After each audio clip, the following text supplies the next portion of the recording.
Flash IL Maurice vous informe avec précision et objectivité sur l'actualité de l'île Maurice. Analyse, reportage et faits vérifiés, nous couvrons les événements politiques, économiques, sociaux et culturels qui marquent notre île. Avec un profond respect pour l'éthique journalistique, notre mission est de vous offrir une information fiable et éclairée. Restez connectés pour ne rien manquer des sujets compétents. Alors, préparez-vous à découvrir l'actualité comme vous ne l'avez jamais vue, décryptée, démystifiée et, parfois, délicieusement grinçante. Flash IL Maurice, là où l'information devient une affaire de conviction.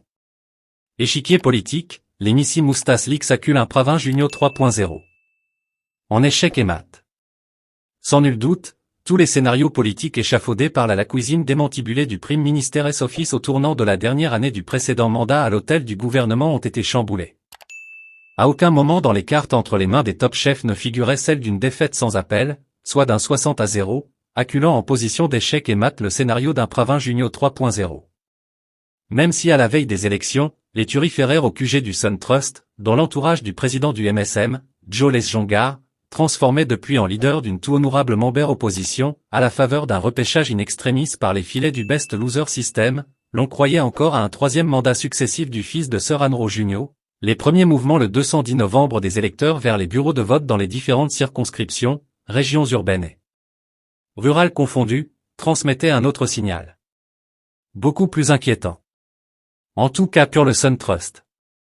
D'ailleurs, à Savane, Rivière-Noire, numéro 14, où Alan Ganou se vantait jusqu'alors d'avoir été au service politique depuis 1982, le clan du ministre ressentait depuis très tôt le matin, si ce n'était pas déjà pendant la campagne, les effets de cette douche froide de l'électorat.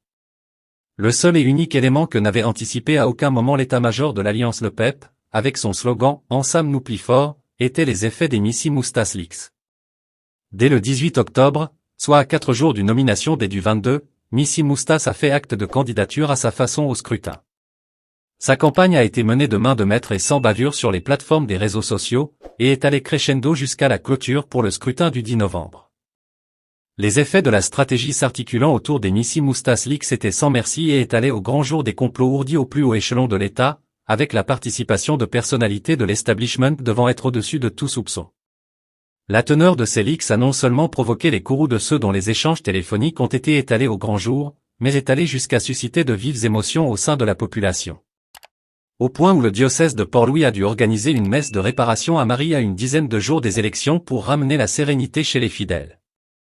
L'annonce de la mise sur pied de la commission d'enquête Mornay, avec pour président l'ancien juge Gérard Angot, les thèses de manipulation par le biais d'artificial intelligence ou encore les menaces gratuites proférées par l'ancien Premier ministre, Pravin Junio, lors de sa dernière prestation full scale et sans oursin sur les réseaux sociaux, pour réclamer des comptes à ceux, notamment la presse, dont le Mauricien, sans le citer nommément, pour avoir répercuté et relayé de dits indiennes.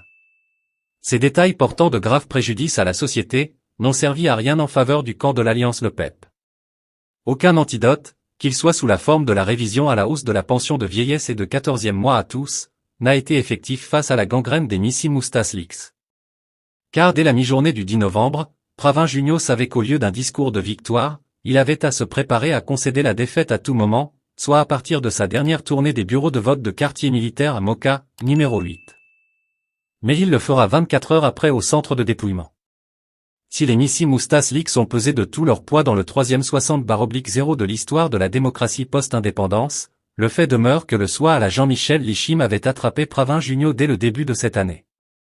Jusque-là, le Premier ministre d'alors se vantait d'aller jusqu'au bout de son mandat du 21 novembre 2024, avec la période électorale, selon la Constitution, allant jusqu'à juin 2025.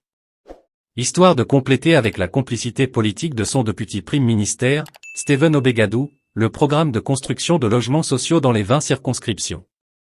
En guise d'assurance tout risque politique pour les élections générales, le MSM de Pravin Junio avait fait une incursion dans le poulailler du PMSD pour conquérir les charmes de Zoli Mamzel. Mais rien, même la présence du mouvement socialiste militant, MSM, et ses alliés le Parti mauricien social-démocrate de Xavier-Luc Duval, le mouvement Liberaté d'Yvan Colland-Avello, le mouvement patriote mauricien d'Alan Ganou et la plateforme militante de Stephen Obegadou n'a pu résister au tsunami du 10 novembre. La Trump Card de Pravin Junio, dévoilée le 3 octobre, soit à la veille de la dissolution de l'Assemblée nationale, pour éviter la partielle provoquée par l'ancien ministre Vikram Urdoya à la Montagne Blanche Grande Rivière Sud, numéro 10, se présentera Koumadilo Lorbred Sons aux yeux de l'électorat. Avec le draft political agrément sur la souveraineté des Chagos du 3 octobre, le candidat Pravin Junio était en possession d'un Diego Garcia Rent Book valant des milliards pour assurer le financement des promesses électorales en chapelet. Néanmoins, le choix de Jean-Michel Lichim au Champ-de-Mars trappe Pravin Junio à l'hôtel du gouvernement. Depuis le 11 février, le Premier ministre avait perdu sa Mastercard constitutionnelle pour décider de la date des élections. La démission de Vikram Urdoyal de l'Assemblée nationale avait recadré le calendrier électoral de Pravin Junio. Et cela, contre son gré. 11 février, révocation de Vikram Urdoyal. Ainsi, les faits politiques marquants de cette année portent la marque indélébile du 11 février dernier avec la révocation du ministre de l'Agro-Industrie, Vikram Urdoyal, par Pravin Junio un dimanche soir, sans aucune explication fournie à la population. L'élu de 2019 de la circonscription Montagne Blanche Grande Rivière Sud-Est, numéro 10, allait rendre son tablier de député de l'Assemblée nationale, mettant le calendrier politique en branle avec l'imminence d'une élection partielle. Le Parlement allait reprendre ses droits le 26 mars, la majorité comptant un membre en moins. 14 avril. Le dimanche 14 avril, le PMSD de Xavier-Luc Duval quitte la table des négociations pour un accord électoral avec le PTR et le mouvement militant mauricien. Après des mois de tractations politiques, le leader des Bleus décide de walk-out, faisant comprendre qu'il ne pouvait plus travailler avec Paul Béranger. Navin Rangolam laisse entendre qu'il avait eu vent que le PMSD discutait aussi avec le MSM à travers des intermédiaires. Ce développement débouche sur une cassure au sein du PMSD. Ses députés Kuchal Lobin et Richard Duval ainsi que la présidente du parti, Véronique Le Gauvin, claquent la porte du parti et forment les Nouveaux Démocrates, qui rejoignent l'alliance PTR-MMM. 1er mai, rassemblement politique. L'alliance PTR-MMM détient son meeting à Port-Louis alors que le MSM et ses alliés au sein de la majorité gouvernementale sont à Vacoa. L'enjeu de Pulse Analytics, récompensé à la veille des élections générales avec Rs 47 millions de la Mauritius Investment Corporation Limited, prend forme. 12 mai, rite pour la partielle au numéro 10. À l'échéance du délai légal pour les formalités de la partielle au numéro 10, la présidence, sur avis du Premier ministre, émet le writ of élection pour cette joute trompe-l'œil, fixant le nomination des au 11 juillet et le polling des au 9 octobre. 30 mai, Yogida Somninaden blanchi. L'ancien ministre du Commerce, Yogida Somninaden, est exonéré dans l'affaire de constituency clerk, soit l'emploi fictif à Simla Kistnen, la veuve de Sopramanien Kistnen. Le camp de Junio prétend avoir le vent en poupe. 7 juin, dernier budget de Padayashi. Le 7 juin, le ministre des Finances, Ranganaden Padayashi, présente son 5e et dernier budget du mandat 2019 à 2024, misant sur l'objectif de réduire les inégalités sociales. Parmi les mesures phares figurent le revenu minimum garanti de Rs 20 000, l'augmentation de la pension à Rs 14 000 et des allocations pour ceux au bas de l'échelle. 11 juillet, nomination des au numéro 10. Le 11 juillet, c'est le nomination des pour la partielle trompe-l'œil au numéro 10. Le MSM enregistre Avinesh Vurdeyal comme candidat alors que l'alliance PTR-MMMND ne désigne aucun candidat, croyant fermement que cette joute n'aura pas lieu. L'union Mori du tandem Nando Bodarama Valédan mise sur Nena Randney. 16 juillet, démission du loudspeaker Fouquet. Après une séance parlementaire électrique menant à l'expulsion du député travailliste Échange-Human, le 9 juillet, le poste de speaker était devenu intenable pour Sorodef Fouquet. Supposé-le en disgrâce auprès de la cuisine du PMO, qui se rend compte finalement du fardeau politique que représente le principal intéressé, Sorodef Fouquet est contraint de démissionner après une hospitalisation, et ce, alors que le ministre indien des Affaires étrangères, Subramaniam Jaishankar, est en visite officielle. Un deal politique est conclu entre Pravin Junio et Xavier-Luc Duval pour que le fils de ce dernier, Adrien Duval, succède à Fouquet. 18 juillet, deal Pity par l'impôt scellé sous haute tension. Le deal Pity par l'imposte est scellé avec la prestation de serment d'Adrien Duval au poste de speaker lors d'une séance qui restera gravée dans les annales parlementaires, notamment les protestations de vive voix qui ont eu lieu dans l'enceinte de l'hémicycle par les membres de l'opposition PTR-MMMND. 5 août, dernière séance parlementaire. La dernière séance parlementaire pour le gouvernement sortant, tenue le 5 août, avait à l'agenda les débats sur la motion of no confidence déposée par le leader de l'opposition, Arvin Boulel, contre le speaker Adrien Duval. Après des échanges hostiles qui se sont déroulés jusqu'aux petites heures du matin, la motion n'a pas été secondée. 13 septembre, Résistant et Alternatif rejoint l'alliance PTR-MMMND.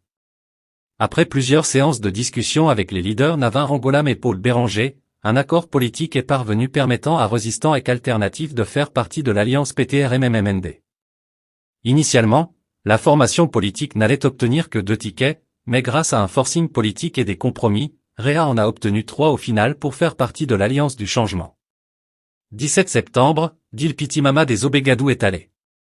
Après une série de cérémonies, coupe-riban, notamment celle pour le SAJ Hospital à Flac, le Mauricien étale le 17 septembre le Dilpitimama du clan Obegadou, soit la polémique entourant le bail d'un terrain de l'État dans la capitale sur lequel Primrose Obegadou, la mère du DPM Obegadou et ministre du Logement et de l'Aménagement territorial, allait mettre sur pied une maison de retraite pour un montant de Rs 700 millions. Face à la grogne populaire, la mère du numéro 2 du gouvernement sortant allait renoncer à ce projet. 29 septembre, promesse de Pravin Junio aux retraités. Pour sa dernière fonction en tant que Premier ministre devant les personnes âgées, dans le cadre de l'International des Forol des Persons, Pravin Junio rejoue sa carte de hausse de la basique retirement pension à Rs 20 000. 3 octobre, Pravin Junio, avec la collaboration de son homologue britannique, Sir Keir Starmer, sort de son chapeau le draft political agrément sur les chagots avec la location à bail de la base militaire de Diego Garcia. Pravin Junio prévoit avec certitude de faire signer le Diego Garcia Rent Book dès le lendemain la proclamation des résultats des élections. 4 octobre, dissolution du Parlement et annonce de la date des élections.